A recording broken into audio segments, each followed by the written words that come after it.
Жол жабылып қалса не істейміз? Бір жұмыс жүрмей жатқан сияқты дейік мысалы. Жұмысың жүрмей жатыр, әртүрлі жағдайлар болып жатыр, адам бір нәрселерді іздейді, болмай жатыр сол нәрселері дегендей. Алла тағаланың есігін қаққылау керек, рахымының есігін. Сөйтіп не істейміз? Түнде намаз оқи бастады.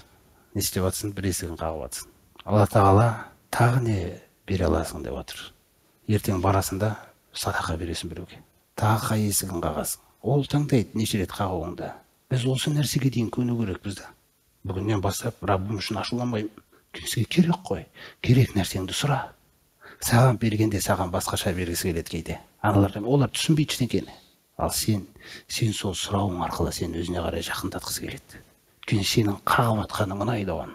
Өйткені сен иманыңды іске асырып жатсың, реализовать етіп жатсың сен. Сен болмасаң, мұъмин болмасаң, мына жерде ешқандай қайыр жоқ, бітті. Вализалика халақакум, осы үшін жараттым ғой дейді сендерді. Сол есігін қағасың.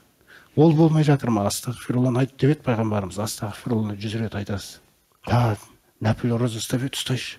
Қақ есігін, біз мұқтажбыз. Әнтумул фуқарау илаллах. Не бар ана сәуегеге барып, не бар оларға барып?